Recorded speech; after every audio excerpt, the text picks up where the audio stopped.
الحمد لله وحده والصلاة والسلام على من لا نبي بعده أما بعد فأعوذ بالله من الشيطان الرجيم بسم الله الرحمن الرحيم لقد كان لسبع في مسكنهم آية جنتان عن يمين وشمال كلوا من رزق ربكم واشكروا له بلدة طيبة ورب غفور فأعرضوا فأرسلنا عليهم سيل العارم وبدلناهم بجنتيهم جنتين ذواتي أكل خمط وأثل وشيء من سدر قليل ذلك جزيناهم بما كفروا وهل نجازي إلا الكفور إلى آخر الآية. صدق الله العلي العظيم وصدق رسوله النبي الكريم ونحن على ذلك من الشاهدين والشاكرين. اللهم ألهمنا رشدنا وأعذنا من شرور أنفسنا. اللهم وفقنا لما تحب وترضى من القول والفعل والنية. رب اشرح لي صدري ويسر لي أمري واحلل عقدة من لساني يفقهوا قولي. آمین یا رب العالمین. محترم حضرات، معزز سامعین، ملی بھائیوں، بزرگوں اور دوستوں، میری ماؤں اور بہنوں، پیارے بچوں، آج کی گفتگو کا عنوان ہے 22واں پارہ سورہ سبا، آیت نمبر 15 سے لے کر 21 تک کا یہ مضمون ہے. اس سے پہلے تذکرہ تھا حضرت سلیمان علیہ السلام کا، اور ان سے پہلے حضرت داؤد علیہ السلام کا، اور یہ دونوں مثالیں تھیں عبد منیب کی. جو بندے اللہ کی طرف متوجہ ہوتے ہیں ان کی مثالوں میں اللہ نے 2 کا نام پیش کیا ہے. اس کے برخلاف جو اللہ کی طرف متوجہ نہیں ہوتے، اپنی قدرت اور طاقت میں بدمست ہوتے ہیں، ان کا انجام برا ہوتا ہے. اس کے لیے اللہ نے ایک مثال دی ہے قوم سبا کی. یہاں سے اس کا بیان شروع ہوگا. لقد کان لسبع فی مسکنہم آیہ، البتہ تحقیق قوم سبا میں ہے ان کے گھروں میں نشانیاں. لقد البتہ تحقیق، کانا ہے، لسبع، سبا ایک قوم کا نام. فی مسکنہم، مسکن کہتے ہیں رہنے کی جگہ کو، آیتن کے معنی نشانی. تو قوم سبا کی جو آبادی تھی یہ ملک یمن میں تھی. ملک یمن کا دارالسلطنت تھا صنعاء. وہاں سے قریب 30 میل کے فاصلے پر، اور بعض لوگوں نے کہا ہے 3 منزلوں کے فاصلے پر ایک مقام تھا جس کا نام تھا معارب، شہر معارب. اللہ تعالیٰ نے اس بستی کو اتنا ممتاز بنایا تھا کہ وہاں پر ہر قسم کے باغات، کھانے پینے کی فراوانی، موسم انتہائی خوشگوار. وہاں کوئی مچھر، کوئی مکھی، کوئی جواں، کوئی سانپ بچھو زندہ نہیں رہتے تھے. وہاں کی فضاؤں میں خود ہی مر جاتے تھے. یہاں تک کہ کوئی مسافر اگر باہر سے آیا اور اس کے کپڑے میں جواں ہے تو اس شہر میں پہنچتے پہنچتے اس کے سب جوئیں خود ہی مر جاتے تھے. شہر کی فضاؤں میں اتنا اچھا اللہ نے نوازا تھا. یہ کون سی قوم ہے؟ قوم سبا. ان کی ایک ملکہ ہے جن کا نام ملکہ بلقیس ہے، جن کی شادی سلیمان سے ہونے کا ذکر سورہ نمل میں آ چکا ہے. وہ ملکہ بلقیس بھی اسی ملک قوم سبا سے متعلق ہے. یہ سب کے سب قوم سبا سے متعلق ہیں. ان کو ملکہ بلقیس کہا جاتا ہے. وہاں کے بادشاہوں کا نام تھا تبابع. قوم تبا بھی اسی کو کہا جاتا ہے. ان تمام میں سے یہاں جو نمونہ پیش کرنا مقصود ہے وہ یہ ہے کہ اللہ نے پہلے خوب نوازا، لیکن جب انہوں نے اس نعمت کی ناقدری کی تو اسی نعمت کو ذریعہ امتحان بنا کر سزا پر مسلط کر دیا. جو باغات تھے وہی ان پر سزا بن گئے. جو پانی بہانے کا ذریعہ تھا وہی بند، وہی ٹینک بند ان پر عذاب بن کے آ گیا. یہ تذکرہ کیا گیا ہے ان 5 آیتوں میں. تو پہلا لفظ ہے قوم سبا میں، ان کی بستی میں بہترین نمونہ نشانی ہے. یہ نشانی کا مطلب کیا ہے؟ جن کو دیکھ کر سمجھ کر نصیحت ہو جائے. اور اپنی فکر پیدا ہو جائے اس کو آیتن کہتے ہیں، نشانی کہتے ہیں۔ یہ مکے والوں کو سنایا کہ مکے والے اپنے طاقت میں غرور میں مست تھے، ان کو سنایا گیا ہے کہ دیکھو سلیمان جیسے بادشاہت کو موت آئی، ان کو بھی موت نے دنیا میں ہمیشگی نہیں دی، ایسے ہی تم ہمیشہ دنیا میں نہیں رہو گے۔ فرمایا کہ اب ان کے بستیوں میں نشانی کیا تھی؟ جنتان، دو باغ تھے، عن یمین و شمال، ایک باغ دائیں طرف تھا اور ایک باغ بائیں طرف تھا۔ دائیں اور بائیں کا مطلب کیا ہے؟ یہ جو شہر تھا دونوں پہاڑ کے درمیان میں ایک آبادی تھی اور اطراف سے پہاڑیاں تھیں، بارش کا پانی پہاڑ سے اتر کر اس درے میں نکلتا اور اس گاؤں میں سیلاب بن کے آ کے بھر جایا کرتا تھا۔ بڑی حکمت کے ساتھ لوگوں نے دونوں پہاڑوں کے بیچ میں آبادی کو بچانے کے لیے ایک بند بنایا، جن کا نام آج کل ٹینک بند ہے۔ آج کل جو جھگڑا چل رہا ہے بند پانی کو روکنے کا، یہ جب سے چلا آ رہا ہے، اس کو روک دیا گیا۔ روکنے کے بعد اس کو پانی کو وہاں محفوظ کر لیا گیا۔ 3 دروازے بنائے گئے، ایک اوپر، اس کے اوپر، پھر اوپر، ایک کے بعد دیکھ رہے 3 دروازے، اور اس پانی سے وہ لوگ پورے شہر کو پانی پہنچایا کرتے تھے، فصلوں کو اگایا کرتے تھے۔ یہ ہیں دونوں باغات، اور اس ڈیم کے نیچے 12 دروازے بنائے گئے تھے، بہت بڑا تالاب تیار کیا گیا تھا۔ ان 12 راستوں کے ذریعے سے پورے شہر کے کھیتیوں کو سیراب کیا کرتے تھے۔ اللہ تعالیٰ نے ان کو یہ عقل فراہم کی تھی کہ وہ بارش کا پانی، پہاڑ سے آنے والا پانی، تالاب کا پانی پورا صحیح استعمال ہوتا رہا۔ اور جب پانی کی خوشحالی ہوتی ہے تو پھلوں کی کثرت ہوتی ہے۔ اتنے پھل ائمہ تفسیر میں سے قتادہ رحمۃ اللہ علیہ لکھتے ہیں کہ اگر کوئی عورت اپنے سر پر ننگی ٹوکری لے کے پھر جائے تھوڑی دیر تک تو پھل توڑ کے رکھنے کی ضرورت پڑتی نہیں تھی، خود بخود پھل گرتے گرتے ٹوکری بھر جاتی تھی، اتنے پھل تھے۔ یہ دونوں باغات، جنتان، 2 باغات، عن یمین دائیں طرف سے ایک، وعن شمال اور بائیں طرف سے ایک، 2 باغ تھے، کیونکہ وہ بند بیچ میں تھا اور پہاڑوں کے اطراف میں 2 باغات تھے تو بہت، لیکن مسلسل تھے، تسلسل کی وجہ سے ان کو 2 باغ تقسیم کیا، ایک دائیں طرف ایک بائیں طرف۔ اتنے پھل، صنعاء اس کا دارالسلطنت تھا، اللہ تعالیٰ نے ان کو اتنا نوازا۔ جنتان، 2 باغات، عن یمین و شمال، دائیں سے اور بائیں سے، حکم ہوا کھاؤ، کلو کے معنی کھاؤ، من رزق ربکم، تمہارے رب کے رزق میں سے۔ رب کا رزق کیسے ہے یہ سمجھانے کی ضرورت نہیں ہے اگر انسان کو شعور ہے۔ بارش اگر نہ ہو تو پانی سے جو چیزیں ہوتی ہیں وہ نہیں پیدا ہوں گی۔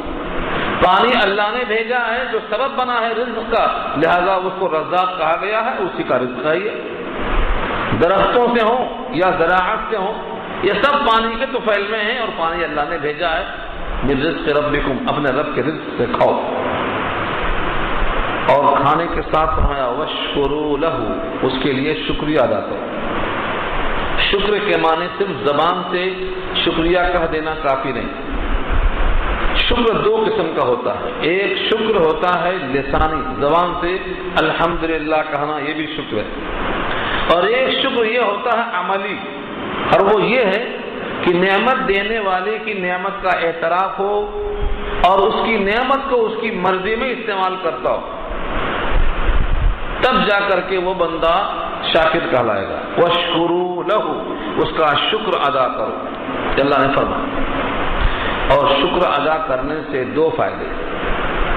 پہلا فائدہ نعمت میں اضافہ، جب بندہ شکر میں لگ جاتا ہے تو نعمت بڑھتی ہے، منعم کو یاد کرتا ہے اور نعمت کو منعم کی مرضی میں استعمال کرتا ہے، اور نعمت خرچ کرتے ہوئے معصیت سے بچتا ہے تو نعمتوں میں اضافہ ہوتا ہے۔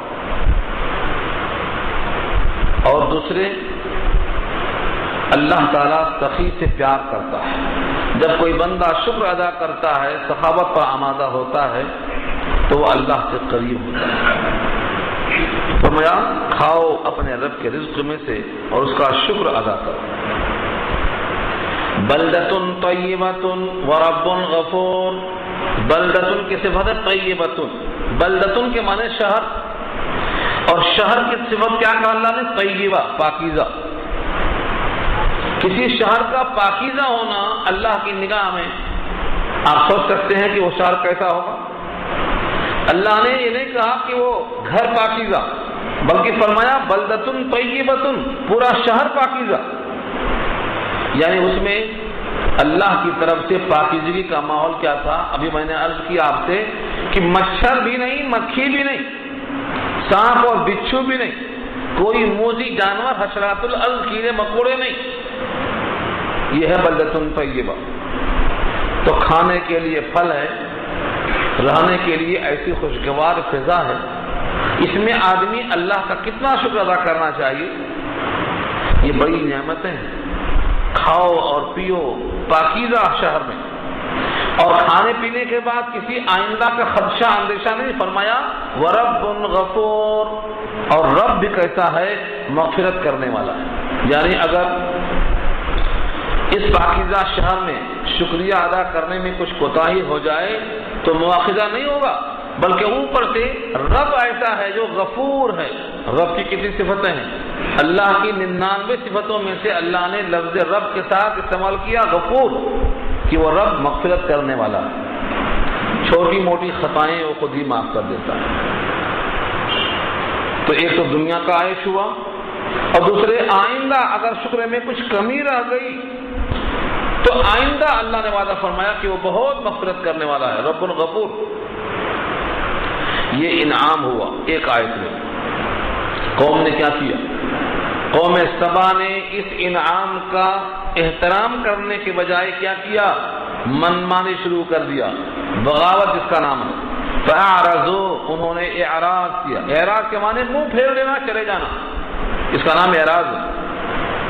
پوری قوم نے نبیوں کا پیغام سنا اور منہ پھیر لیا.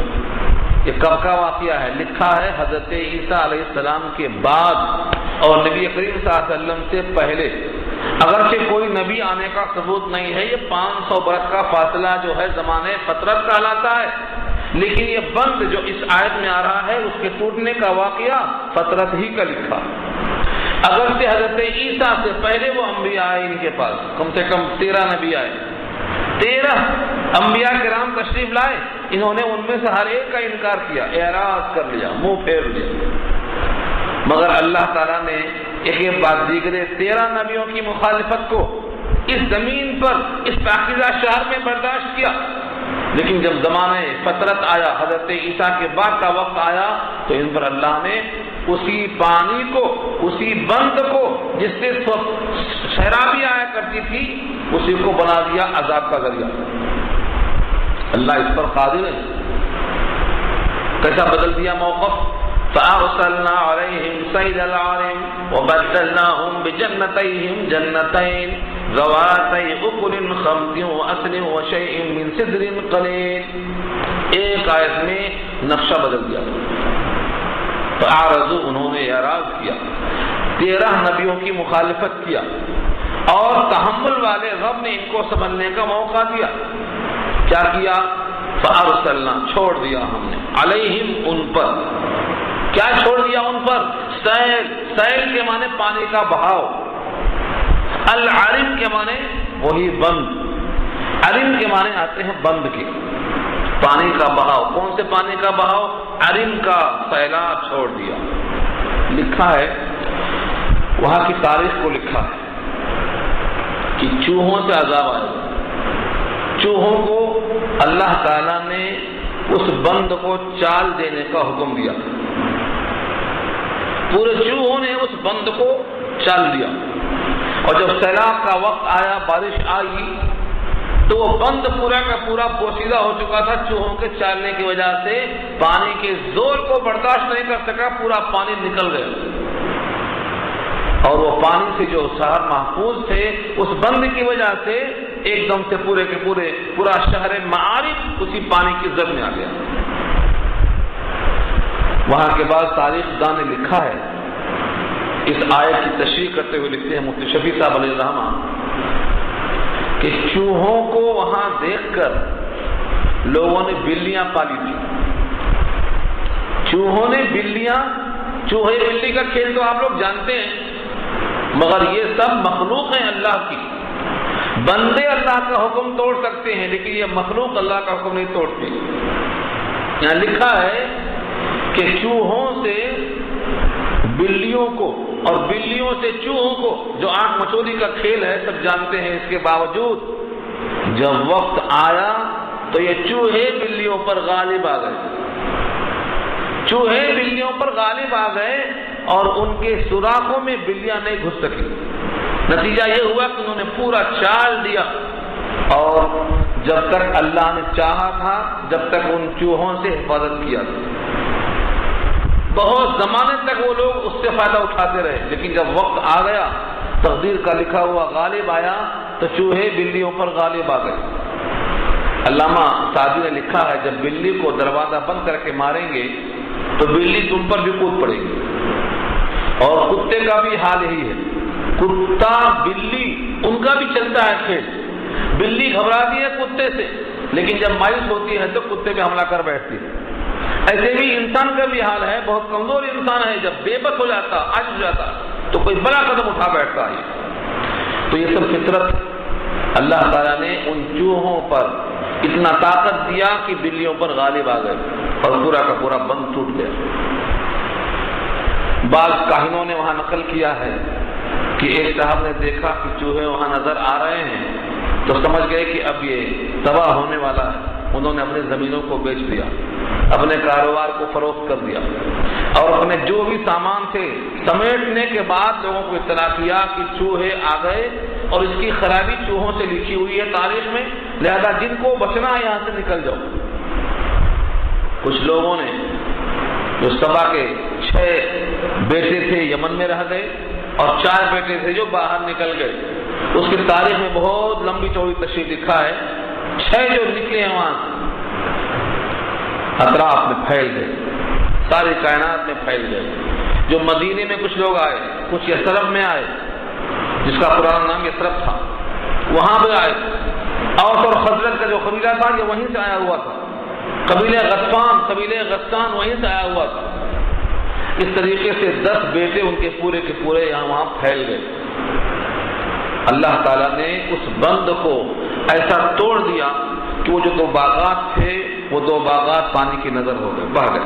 فرمایا فَأَعْرَضُوا فَأَرْسَلْنَا عَلَيْهِمْ سَيْلَ الْعَرِمِ، انہوں نے جب اعراض کیا، ہماری باتوں کو دھیان میں نہ لائے، تو پھر ہم نے ان پر پانی کا بہاؤ چھوڑ دیا، زور کا نالا چھوڑ دیا.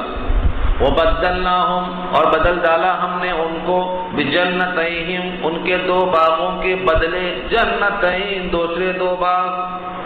بِجَنَّتَيْهِمْ جنتین، پہلے 2 باغوں کے عوض میں دوسرے 2 باغ دے ڈالے.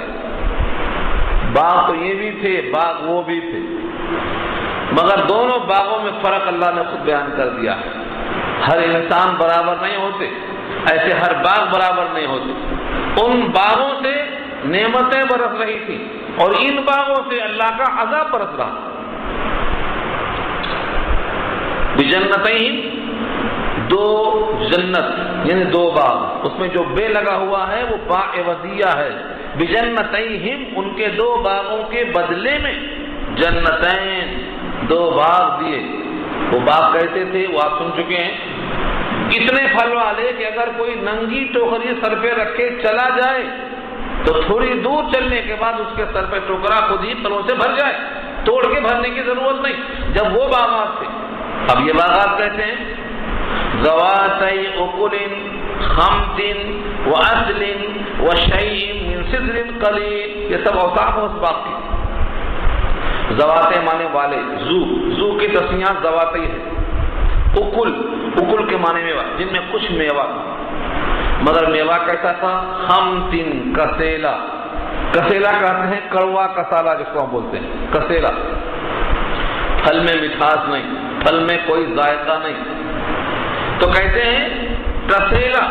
ذواتی اکل، ایسے پھل جو کچھ پھل تھے لیکن خمتن کے معنی کتیلا، مزہ نہیں، منہ میں ڈالتے ہی طبیعت متقدر، واصل اور جھاؤ، جھاؤ کہتے ہیں جنگلی جھاؤ، اردو میں اس جھاؤ کو استعمال کیا گیا ہے، وشیء اور تھوڑا سا، من سدر قلیل، بیر، سدر کے معنی بیری اور قلیل کے معنی تھوڑی سی۔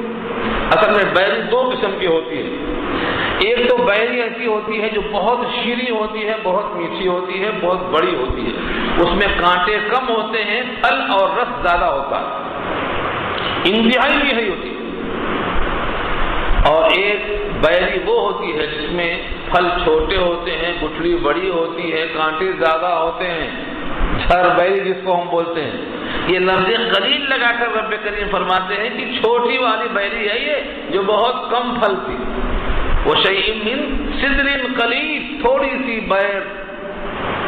تو دیکھا آپ نے بہترین باغ کے بدلے میں کسیلے پھل والا باغ آیا، اس میں لکڑیاں جھاؤ کی آئیں، اس کے اندر تھوڑا سا بیری جس کو جنگلی بیری کہتے ہیں، جس کا کوئی مزہ نہیں۔ یہ تمام باغ آپ کے سامنے آئے، یعنی خود رو جنگلی درخت، یہ مطلب ہے۔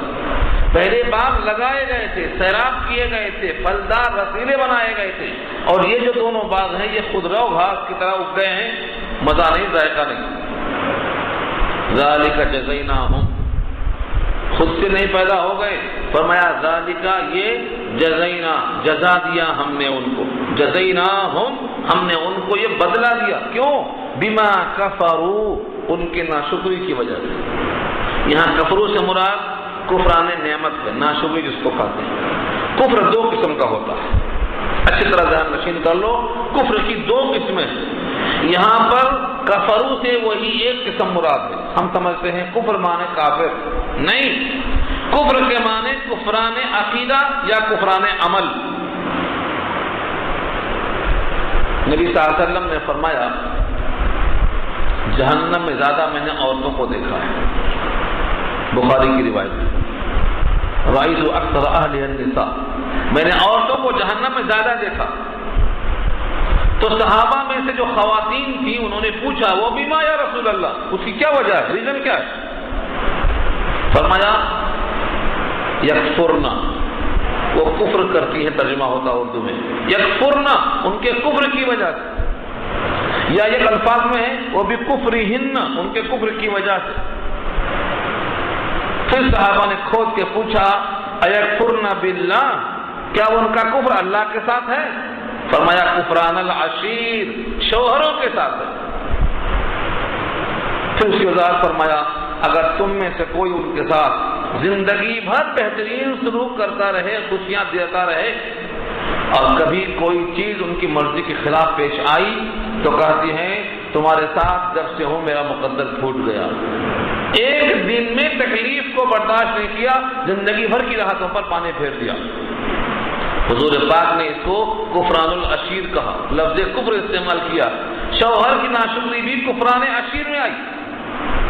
تو یہاں لفظ کفور کے معنی ناشکری کے ہیں، جو پہلا باغ تھا، بہترین خوشگوار فضا تھی، اللہ کی نعمتوں کی ناقدری کر لیا، تو اس ناقدری اور ناشکری کی پاداش میں اللہ نے اس باغ کو چھین کر کے اسی بند کو سیلاب بنا کر کے ان کے اوپر چڑھا دیا، اور سب کے سب تر بتر ہو گئے، اور خود رو گھاس، خود رو بیریاں پیدا ہو گئیں جس کا مزہ نہیں، ذائقہ نہیں۔ وَهَلْ نُجَازِي إِلَّا الْكَفُورَ، اور ہم بدلہ نہیں دیتے ہیں مگر ناشکروں کو، وَهَلْ نُجَازِي، اور نہیں دیتے ہیں ہم جزا، یہ بدلہ ہم اسی کو دیتے ہیں جو ناشکرا ہوتا۔ اس پر کئی باتیں سامنے آئی ہیں، وَهَلْ نُجَازِي إِلَّا الْكَفُورَ، اور ہم یہ بدلہ اسی کو دیتے ہیں جو ناشکرا ہو۔ کیا مطلب ہوا؟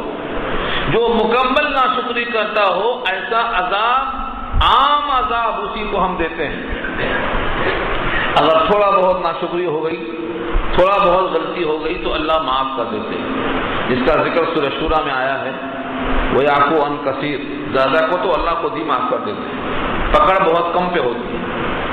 لیکن جو ناشکری ایسی کرتے ہیں، یعنی پوری کی پوری مخالفت اللہ کی کرتے ہیں، ایسے ناشکروں پر ہم یہ عذاب بھیج دیا کرتے ہیں۔ دنیا میں عالمگیر عذاب امت محمدیہ پر نہیں آئے گا، کیونکہ امت محمدیہ پوری کی پوری ناشکری نہیں کرتی ہے، اور نبی صلی اللہ علیہ وسلم کا ارشاد ہے کہ میری امت پر عالمی عذاب نہیں آئے گا۔ ان کے کرتوت کی وجہ سے جزوی طور پر سزا آئے گی، لیکن عالمگیر محیط عذاب ان کو نہیں آئے گا۔ تو ہم ناشکری کرنے والوں کو یہ بدلہ دیا کرتے ہیں۔ تو معلوم یہ ہوا کفران نعمت اور کفران عقیدہ۔ کفران عقیدہ پر جہنم ہے، اور کفران نعمت پر، ناشکری پر دنیا میں عذاب ایسا آ سکتا ہے، یہ سزا۔ تو مومن کو یہیں پر دھلائی ہو جاتی ہے، اور غیر مومن کو جہنم میں تکلیف دی جاتی ہے۔ اگر کسی مومن کو جہنم میں بھی جانا پڑا تو وہ سزا کے طور پر نہیں ہوگا، بلکہ دھلائی کے طور پہ ہوگا۔ جیسا کہ حدیث میں آتا ہے، ایک سونار سونے کو گرم کر کے پگھلاتا ہے، اس کا مقصد سونے کو تپانے سے کیا ہوتا؟ اس کا میل نکالنا، زنگ نکالنا۔ بس ایسے ہی مومن کو عذاب میں اگر داخل کیا جائے گا تو صرف اس گندگی کو، اس گناہ کو دھلنے کے واسطے جو اس کے ساتھ لگ گیا، وابستہ ہو گیا۔ تو مومن کو سزا جہنم میں نہیں ہوتی، دنیا ہی میں ہو جاتی ہے۔ سزاؤں کی کیا شکلیں ہیں دنیا میں؟ فرمایا ہے کہ دنیا میں مومن کی سزاؤں کی 3 شکلیں ہیں۔ پہلی شکل تو یہ ہے کہ عبادت میں مزہ نہ آئے، عبادت میں کاہلی، عبادت میں کاہلی، اور معیشت میں تنگی، اور لذتوں میں، کباب میں ہڈی، جیسا ہم بولتے نا، کباب میں ہڈی۔ جب بھی کوئی لذت کی چیز استعمال کرنے کا موقع ملتا ہے تو ایسی چیز پیش آ جاتی ہے کہ مزہ پورا کرکرا ہو جاتا ہے۔ یعنی جب بھی راحت کا وقت آتا ہے تو راحت میں راحت کی کمی پیدا ہو جاتی ہے، صحیح سرور نہیں ملتا۔ یہ 3 شکلوں میں عذاب آتا ہے مومن کو دنیا میں، تاکہ اس کے گناہوں کی دھلائی یہی ہو جائے۔ اللہ تعالیٰ نے یہاں واضح فرما دیا کہ یہ بدلہ ہم انہیں کو دیتے ہیں جو ناشکرے ہوا کرتے ہیں۔ وَجَعَلْنَا بَيْنَهُمْ وَبَيْنَ الْقُرَى الَّتِي بَارَكْنَا فِيهَا قُرًى ظَاهِرَةً وَقَدَّرْنَا فِيهَا السَّيْرَ۔ ایک اور نعمتوں کا تذکرہ فرمایا کہ جہاں پر یہ بستی تھی، اس بستی کے لیے راستے میں جو سفر کرتے تھے تو لبے سڑک ایسی ایسی آبادیاں تیار کر دی تھی ہم نے کہ ان کو سفر میں مشقت نہ ہو۔ مثلا صبح ناشتہ کر کے نکلے تو دوپہر میں کھانا کھانے کے وقت میں خود بخود ایک بستی سامنے آ جاتی، وہاں اترتے اور دوپہر میں کھانا کھاتے، خیر اللہ کر کے آرام کرتے، پھر چلتے۔ پھر شام میں دن ڈوبنے کے وقت میں ایک مقام نظر آتا جہاں پر رکتے، کھانا کھاتے، وہاں آرام کر لیتے۔ یعنی جب بھی کوئی تقاضا بشری ہوتا، کوئی نہ کوئی آبادی سڑک پہ مل جاتی، سفر میں مشقت نہ ہوتی، تکلیف نہ ہوتی۔ خاص طور سے ملک شام تک، ملک یمن سے ملک شام تک کا فاصلہ کافی طویل ہے، لیکن اس سفر میں ان کو تکلیف نہ ہوا کرتی تھی۔ یہاں اسی کا ذکر کیا اللہ نے، وَجَعَلْنَا بَيْنَهُمْ وَبَيْنَ الْقُرَى، اور بنایا ہم نے ان کے درمیان اور ان بستیوں کے درمیان، الَّتِي بَارَكْنَا فِيهَا، جس کو ہم نے برکتوں سے نوازا۔ بارکنا فیہا تو مراد کون سی بستی ہے؟ ملک شام ہے۔ سورہ بنی اسرائیل پارہ 15 میں پہلی آیت آئی ہے، الَّذِي بَارَكْنَا حَوْلَهُ، جس کے اطراف برکتوں سے نوازا۔ وہ ملک شام کی بستی ہے جہاں کثرت سے انبیاء مدفون ہیں اور جہاں پر شادابی ہریالی بہت زیادہ ہوتی ہے۔ وہ بستی سے لے کر یہ شہر معارف، ان کے درمیان جتنے راستے آتے تھے ان تمام پر ہم نے کیا انتظام کیا تھا؟ قرآن ظاہرا، قرآن ظاہرتن، قرآن جمع ہے قریہ کی، بستیاں تھی، اور ظاہرہ مانے جو راہ پر نظر آتی تھی، ظاہرتن ظاہر ہوتی تھی، کھلی ہوئی آنکھوں سے دکھائی دیا کرتی تھی۔ وقدرنا فیہا، اور اندازہ کر دیا تھا ہم نے اس کے درمیان منزلوں میں، السیر کے معنی چال، وقدرنا فیہا السیر، اور منزلیں ہم نے مقرر کر دی تھی ان کے آنے جانے میں تاکہ زحمت نہ ہو، سفر کی مشقتوں سے ان کو بچانے کے لیے۔ کیونکہ سفر کیا ہے؟ سفر تو عذاب کا ایک ٹکڑا ہوتا ہے، کتنا بھی آرام دہ ہو۔ حدیث میں آتا ہے السفر قطعۃ من العذاب، سفر عذاب کا ایک ٹکڑا ہے، لیکن یہ اللہ کا ان پہ انعام تھا کہ جگہ جگہ وہ بستیاں لبے سڑک ہوتی تھی تاکہ ان کو تکلیف نہ ہونے پائے۔ یہ ہے قرآن ظاہرہ۔ وقدرنا فیہا السیر، اور ہم نے چلنے والوں کے لیے منزلیں اندازہ کر کے مقرر کر دی تھی کہ یہاں سے چلیں گے اتنے ٹائم میں یہاں پہنچ جائیں گے، یہاں کھائیں گے، یہاں سوئیں گے، یہاں قیلولہ ہوگا، یہاں رات کا قیام ہوگا۔ اور اس کے ساتھ ساتھ ایک بہت بڑا انعام تھا، وہ یہ تھا سیرو فیہا، چلو ان راستوں میں، سیرو فیہا، چلو پھرو ان راستوں میں، لیالیا، راتوں رات، و ایامن، اور دنوں میں، آمنین، امن کے ساتھ۔ امن کے ساتھ چلنا کوئی آسان کام نہیں ہے۔ جس زمانے میں کوئی حکومت نہ ہو، جس زمانے میں کوئی دیکھ بھال کرنے والی پولیس نہ ہو، جس زمانے میں کوئی فورس نہ ہو، جو جس کی لاٹھی اس کی بھینس کا دستور ہو، اس زمانے میں امن کے ساتھ چلنا، رات میں بھی دن میں بھی، کوئی آسان کام نہیں ہے۔ جن ملکوں میں آج جمہوریت ہے وہاں بھی آرام سے چلنا مشکل ہو گیا ہے، دن دہاڑے چوری ہو جا رہی ہے، ڈکیتی ہو جا رہی ہے، لوگوں کا گلے کا ہار کھینچ لیا جاتا ہے۔ لیکن یہ مقام ایسا بنایا تھا رب کریم نے کہ رات ہو یا دن ہو، چوروں کا کوئی خدشہ نہیں، ڈکیتی کا کوئی اندیشہ نہیں، کیونکہ کسی کو حاجت ہی نہیں، سب کے سب آسودہ ہیں، خوشحال ہیں، کھائے پیے ہیں، باغوں میں ہیں، آرام میں ہیں، تو پھر ان کو چوری کرنے کی ضرورت کیا ہے؟ چوری کب کرتا آدمی، ڈکیتی کب ڈالتا آدمی؟ جب اس کو کوئی چیز کی تکلیف ہو، کلفت ہو، راحت میں نہ ہو۔ فرمایا سیرو فیہا، چلو پھرو اس میں، لیالیا، لیال جمع ہے لیل کی، رات و رات، و ایامن، یوم کی جمع ہے دنوں دن، چلتے جاؤ، آمنین، امن کے ساتھ۔ اتنا لمبا سفر، ملک یمن کا شہر معارف سے سفر شروع کرتے تھے اور ملک شام فلسطین تک سفر کرتے تھے، اور راستے میں کسی قسم کا کوئی خدشہ نہیں ہوتا تھا ان کو۔ یہ ان کے لیے اللہ نے سفر کے اندر بھی راحت فراہم فرمائی۔ اس کے جواب میں انہوں نے کیسے ناشکری کی اور کیسے ناقدری کی اور کیسے عذاب آیا۔ انہوں نے کہا فقالوا، پس کہا ان لوگوں نے، ربنا باعد بین اسفارنا، اے ہمارے پروردگار بعد پیدا کر دے ہمارے سفروں کے درمیان، باعد، بعد پیدا کر دے، امر ہے، آرڈر ہے یہ، بینا درمیان، اسفار سفر کی جمع ہے، نہ ہمارے، اسفارنا ہمارے سفروں کے درمیان دوریاں پیدا کر دے۔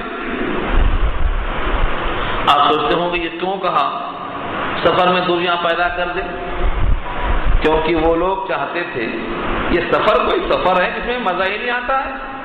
سفر کا مزہ کیسے آتا ہے؟ کھانا نہ ملے ٹائم پر، دیر سے ملے تو بھوک کا چرکا لگتا، کچھ تھکن ہو، بدن ٹوٹتا ہو، کہیں تھک کے پڑ جاتے ہوں، کہیں شکار مل جائے تو کھا لیں، کہیں چور آئے تو مقابلے کی نوبت آئے۔ مطلب یہ ہے کہ وہ جفا کشی کے جوہر دکھائیں۔ آدمی کا غرور کیسا ہوتا؟ کیا شہروں میں کھانا پینا کم ہے، لوگ شکار کو نکل جاتے ہیں؟ کیوں؟ شوق ہوتا ہے ان کو، شکار کا شوق ہوتا ہے، دوڑیں گے، دھوپیں گے۔ تو ان کے دماغ میں سوجھی کہ یہ سفر کوئی سفر ہے، اس میں کوئی مزہ نہیں آ رہا۔ گھر سے نکلے وہاں پہنچے، وہاں کھائے، وہاں سے نکلے، یہ تو ایسا لگتا ہے کہ ہم شہر میں، گاؤں میں ہیں۔ ہم کو سفر کی تکلیف میں اور سفر کی تکالیف میں جو کلفتیں ہوتی ہیں اس کو جھیلنے کا مزہ الگ ہی ہوا کرتا ہے۔ لہذا اللہ سے دعا کر دی۔ اب آپ یہ دعا کی مثال دیکھنا چاہتے ہیں تو جیسے پہلے پارے میں آپ سن چکے ہیں، من اور سلوہ کھانے والے، مقام تیہ میں 40 سال تک من اور سلوہ کھانے والی قوم، جس کو بٹیر اور حلوہ ملتا تھا، وہ کیا مانگتی تھی؟ ہمیں بدل دیجئے، ہمیں ککڑی چاہیے، مسور کی دال چاہیے، ہاں پیاز چاہیے۔ بتائیے مجھے، اللہ نے خود کہا ہے اتستبدلون الذی هو ادنی بالذی هو خیر، تم کو خیر دیا ہے میں نے، تم ادنا مانگتے ہو، تم کو من اور سلوہ دیا ہے، تم ککڑی، پیاز اور لہسن مانگتے بیٹھے ہو۔ بدل دیا اللہ نے، کہا ٹھیک ہے، تم کو من اور سلوہ پسند نہیں ہے تو کوئی بات نہیں، چلو چلو کھیتی کرو، ککڑی کھاؤ، مسور کی دال کھاؤ، پیاز کھاؤ، قصائیہا وفومیہا وعدسیہا وبصلیہا۔ تو جیسے یہ تذکرہ ہم سامنے موجود ہے، ویسے یہ قوم بھی کہتی ہے سفر کا مزہ نہیں آ رہا، سفر میں تھکاوٹ ہو، نیند نہ ملے، چوروں کا خطرہ ہو، سامان کہیں پر نہ ملے تو اس کا چرکا لگتا ہے، مشقت ہم جھیلتے ہیں، جفاکشی ہمارے اندر آتی ہے، تو شکار کا مزہ لینے کے لیے دعا کر بیٹھے۔ کہ ہمارے سفر میں دوری پیدا کر۔ اللہ فرماتے ہیں انہوں نے اس دعا میں اپنے اوپر ظلم کیا اور اس کے علاوہ بھی اور بھی غلطیاں کی۔ وَظَلَمُوا أَنفُسَهُمْ، اور انہوں نے ظلم کیا اپنے آپ پر۔ ظلموا، ظلم کیا، انفسہم، اپنے آپ پر، اپنے جان پر۔ فَجَعَلْنَاهُمْ أَحَادِيثَ، تو ہم نے کر ڈالا ان کو کہانیاں، مطلب صفحہ ہستی سے مٹا دیا۔ اب ان کا صرف چرچا باقی ہے، ان کا وجود باقی نہیں ہے۔ زمین پر کہیں ہے؟ کہیں نہیں، ختم۔ فَجَعَلْنَاهُمْ، پھر ہم نے کر ڈالا ان کو احادیث۔ احادیث ہمارے اردو میں اصطلاح میں آتی ہے، حدیث کہتے ہیں رسول کی بات کو، لیکن لغت کے اعتبار سے حدیث کے معنی کیا آتے ہیں؟ حدیث کے معنی آتے ہیں بات۔ حدیث بات اور احادیث باتیں جمع ہو اس کی۔ ہر آدمی کی بات کو حدیث کہا جائے گا، لیکن شریعت کی اصطلاح میں نبی کی بات کو وہ حدیث کہا جاتا ہے۔ یہاں ایک محاورہ چلا آتا ہے، کیونکہ حدیث کی اصطلاح تو بنی ہے نبی صلی اللہ علیہ وسلم کے زمانے سے، اور یہ تذکرہ چلتا ہے حضرت عیسیٰ کے بعد کا واقعہ چل رہا ہے۔ ہمارے اردو شاعر نے اس کو استعمال کیا ہے، سمجھانے میں آسانی ہوگی آپ کو۔ نہ مانو گے تو مٹ جاؤ گے اے ہندوستان والو، تمہاری داستان تک بھی نہ ہوگی داستانوں میں۔ تو داستان یہاں مراد ہے، ان کی داستان رہ گئی، وجود ان کا ختم، یہ مطلب۔ فَجَعَلْنَاهُمْ أَحَادِيث، ہم نے کر ڈالا ان کو کہانیاں، قصہ پارینہ کر دیا ہم نے ان کو۔ وَمَزَّقْنَاهُمْ كُلَّ مُمَزَّقٍ، اور ہم نے ان کو چندی کر کے پھینک دیا۔ مزقنا، مزق یمزق، تمزیق کے معنی چیر ڈالنا، ٹکڑے ٹکڑے کر کے، چندی کر کے پھینک دینا۔ کل ممزق اس کی تاکید کے لیے آیا ہے، مزقنا، چیر ڈالا ہم نے، ٹکڑے کر ڈالا ہم نے ان کو۔ کل ممزق، پوری طرح چندی کرنا۔ ممزق اور تمزیق یہ لفظ استعمال ہوا ہے احادیث میں بھی۔ جب پرویز نے نبی صلی اللہ علیہ وسلم کے خط کو پھاڑ کے پھینکا تھا تو نبی صلی اللہ علیہ وسلم نے یہی کہا تھا، جیسے اس نے میرے خط کو پھاڑ دیا ہے اللہ اس کی حکومت کو ایسا پھاڑ دے گا، وہاں یہی لفظ استعمال کیا ہے۔ مزق، کل ممزق کے معنی پوری طرح چندی کر دینا۔ اللہ فرماتے ہیں کہ ہم نے بھی ان کو احادیث کر ڈالا، کہانیاں بنا کے چھوڑ دیا، اب حقیقت میں زمین پر ان کا کہیں وجود نہیں، ختم۔ وَمَزَّقْنَاهُمْ، اور کر ڈالا چیر کر، کل ممزق، ٹکڑے کیسے ہوئے؟ میں نے ابھی عرض کیا تھا، سبا ایک مرد کا نام ہے، اس کے 10 بیٹے تھے، 6 تو ملک یمن میں پھیل گئے اور 4 کچھ ملک شام کی طرف گئے، کچھ مدینہ کی طرف گئے۔ اس طرح سے پوری قوم ان کی بکھر گئی، اور جو وہاں رہ گئے وہ سیلاب میں ڈوب کے مر گئے۔ پوری قوم ختم کر کے یہاں وہاں چلی گئی۔ ان کی جو شان تھی، شوکت تھی، مظاہرہ تھا کہ ہم ایک مقام پر جمے ہوئے ہیں، ہماری طاقت سب کے اوپر غالب آ گئی، وہ سب ختم کر دیا۔ یہ مکے والوں کو سنانا مقصد ہے۔ مکے والوں، تم بھی غرور میں آ کر نبی کی مخالفت کر رہے ہو۔ رسول اللہ کی مخالفت اللہ کی مخالفت ہے، قرآن کی مخالفت کلام الہی کی مخالفت ہے، کہیں تمہاری طاقت ایسے پارا نہ ہو جائے۔ اور حقیقت ہے، دنیا جانتی ہے کہ ان کی طاقت بھی ایسے ہی پارا ہو گئی۔ سن 8 ہجری آتے آتے سب سرنگوں ہو گئے، اوندھے ہو گئے۔ یہ دکھایا اللہ نے۔ وَمَزَّقْنَاهُمْ كُلَّ مُمَزَّقٍ، اور ہم نے ان کو چندی کر دیا، ٹکڑے کر دیا۔ ان فی ذلک لآیات، بے شک اس میں پتے کی باتیں ہیں، نشانیاں، لکل صبار شکور، ہر بندے کے لیے جو صبر کرنے والا ہو اور شکر کرنے والا۔ 2 صفتیں بندے کی ہیں، صبار صابر کی جمع، اور شکور شاکر کا مبالغہ۔ صبار بھی مبالغہ ہے اور شکور بھی مبالغہ، 2 صفتیں بندے میں، یا تو وہ صابر ہوگا یا تو وہ شاکر ہوگا۔ نعمتیں آئیں، اللہ کی مرضی میں استعمال کیا تو شاکر، اور مصیبتیں آئیں، صبر کر لیا تو صابر۔ دونوں حال میں اللہ کا بندہ ہے۔ نشانی اس میں ہے ہر صبر کرنے والے، ہر شکر کرنے والے۔ صحیحین کی روایت میں ابو ہریرہ روایت کرتے ہیں کہ مومن کا عجیب حال ہے، ہمیشہ نفع ہی نفع میں ہے، کبھی گھاٹا نہیں۔ اگر خوشحالی آئی تو خوشحالی میں بھی اللہ کی نعمتوں کی قدر کرنے والا بنا، تو دنیا میں بھی نعمتوں کا اضافہ اور آخرت میں اس کا بدلہ۔ اور پریشانی آئی، تکلیفیں آئی، اس کو جھیلنے لگا، اللہ کے فیصلے پر راضی ہونے کا فیصلہ کر لیا، تو یہ بھی اللہ کی معیت، ان اللہ مع الصابرین، اللہ بندوں کے ساتھ ہے جو صبر کرنے والا ہے۔ تو دونوں حال میں بندے کو سکون ہی سکون ہے، راحت ہی راحت ہے۔ نبی صلی اللہ علیہ وسلم کا وہ ارشاد آپ کے سامنے ہونا چاہیے، جہاں کہا کہ اعملوا آل داؤد الشکر، آل داؤد کو کہا عمل کرو، شکرانے والے عمل کرو، انہوں نے کیا شکر کیا۔ تفصیل پیچھے آ چکی ہے۔ فرمایا سید الانبیاء صلی اللہ علیہ وسلم نے کہ اگر تم میں سے کوئی شخص 3 کام کر لے تو آل داؤد کے شکر کی طرح شاکر شمار ہوگا، شاکر بندہ شمار ہوگا اللہ کے یہاں۔ لیکن یہ تینوں کام کوئی آسان نہیں ہے۔ غیظ و غضب 2 حالتیں ہیں۔ غیظ و غضب، ان حالت میں ہمیشہ اعتدال پہ رہنا۔ غیظ و غضب میں ہمیشہ انصاف قائم کرنا۔ آدمی غصے میں آ کے تھوڑا سا ہٹ جاتا ہے، تو غیظ و غضب میں انصاف پر قائم رہنا ایک۔ اور نمبر 2 فقر اور غنا، 2 حالتیں ہوتی ہیں، مالداری اور خوشحالی ہو یا غربت و افلاس ہو، ان دونوں صورتوں میں اعتدال پہ قائم رہنا۔ غیظ و غضب اس میں انصاف پہ قائم رہنا، اور فقر و غنا دونوں صورتوں میں اعتدال پہ قائم رہنا، اعتدال قائم رہنا۔ اور تیسری شکل ہے تنہائی ہو یا محفل ہو، خلوت ہو یا جلوت ہو، دونوں مقام پر اللہ سے ڈرتے رہنا۔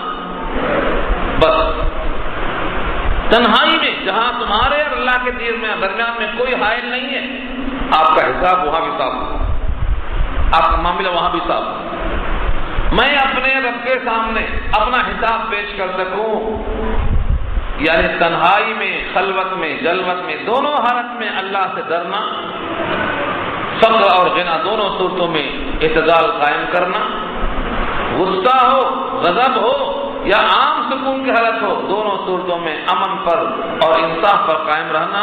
اگر یہ صفتیں پیدا ہو گئی تو آپ نے شکر ادا کر دیا۔ ایسے بندے کو اللہ شاکر فرماتے ہیں۔ صابر کا دوسرا ترجمہ ایک اور بھی ہے، صبر مانے جمنا، مصیبت آئے، پریشانی آئے، کسی قسم کی کلفت آئے، اللہ کے فیصلے پر جمع ہوا ہے، یہ صبار ہے، صبر کرنے والا، چاہے جیسے حالات آئے۔ یہ مومن کے صفات میں سے ایک صفت ہے۔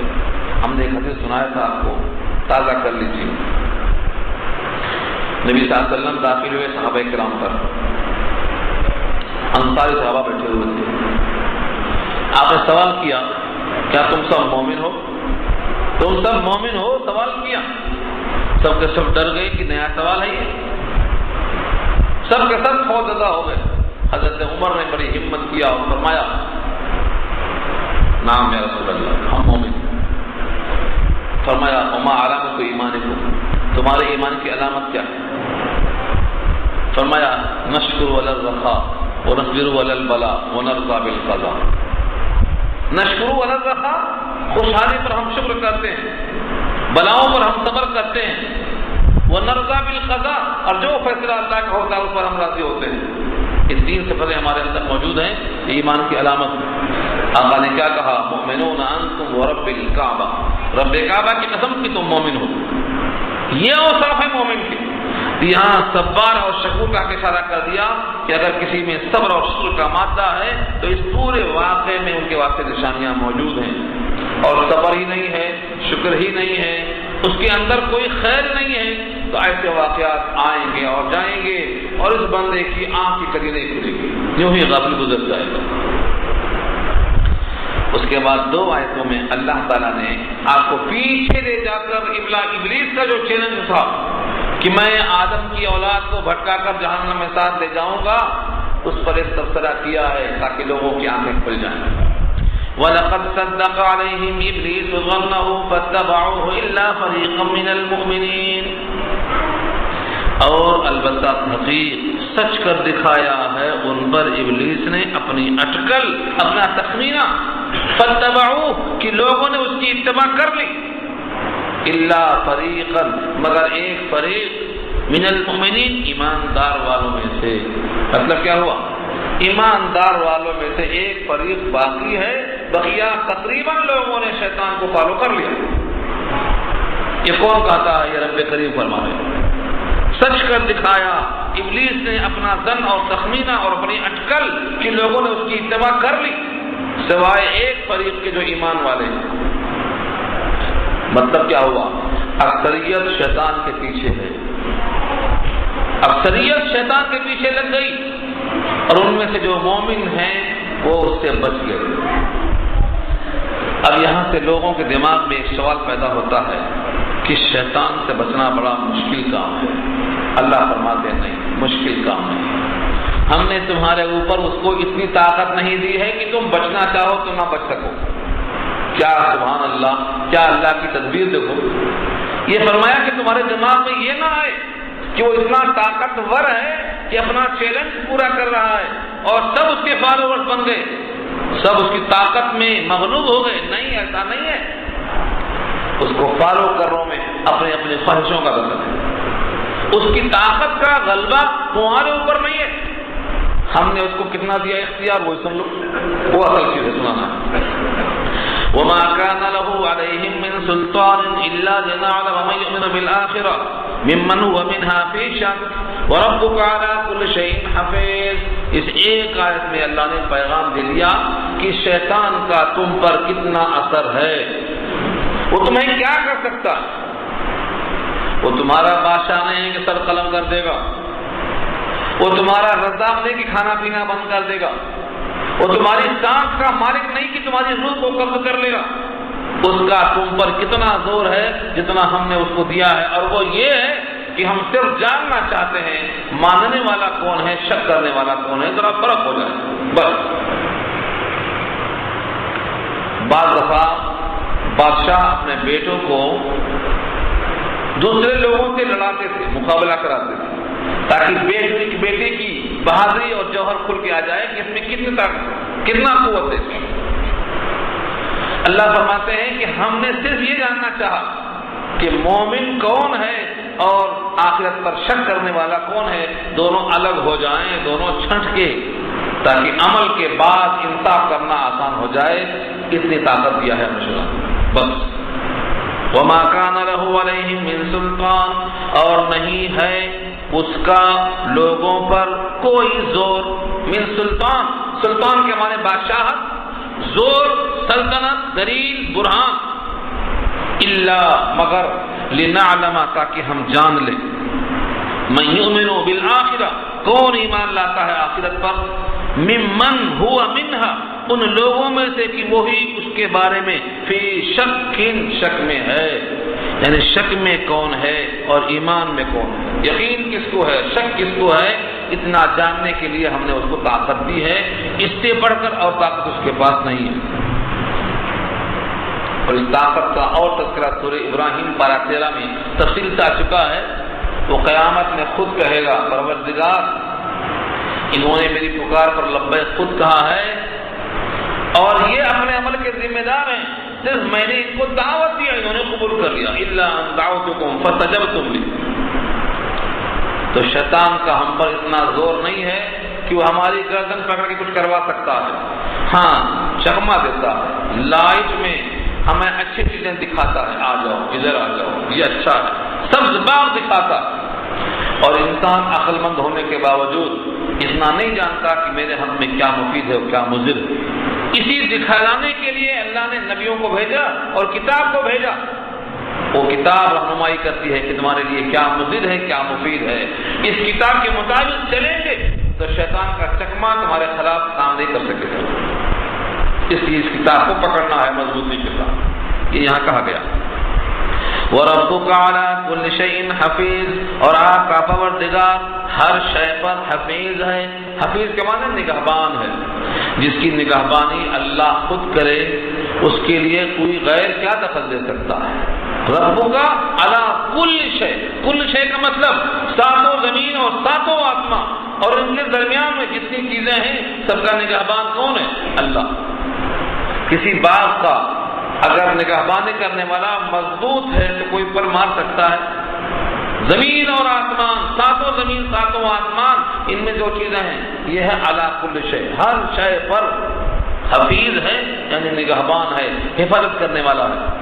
اور جس کا حفاظت کرنے والا چوکس ہو، نگہبان ہو، اس میں کوئی دخل نہیں دے سکتا ہے۔ بتانا مقصد یہ ہے کہ جو بندے اپنے اللہ کی حفاظت میں آ جاتے ہیں شیطان وہاں اثر نہیں ڈالتا، اور جو بندے شیطان کی حفاظت میں، شیطان کے چربے میں رہتے ہیں اور اللہ سے غافل رہتے ہیں، شیطان کا اڈا اور بسیرا وہی بنتا ہے۔ تنزل ولا کل افاک اثیم، ہر جھوٹے گنہگار پر شیاطین کا نزول ہوتا ہے۔ اس آیت میں ہمیں پیغام دیا، اللہ کی نعمتوں کی قدر کرو، شکر ادا کرو، اور ابلیس کے چکمے میں جانے سے اپنے آپ کو بچاؤ۔ اللہ محافظ ہے، اس کی حفاظت میں رہنے کے لیے اعوذ باللہ کا کثرت سے استعمال کرو۔ جب بندہ اللہ کی پناہ میں آ جائے گا تو شیطان کے شر سے بچ جائے گا۔ اللہ کو کیا پسند ہے کیا پسند نہیں ہے اس کے واسطے اللہ نے کتاب دے دی ہے۔ اس کتاب کو صحیح طریقے سے سمجھ کر پڑھنا، عمل کرنا، تاکہ ہم شیطان کے شر سے بچ جائیں اور اللہ کی حفاظت میں، نگرانی میں آ جائیں۔ اللہ تعالیٰ عمل کرنا آسان فرمائے۔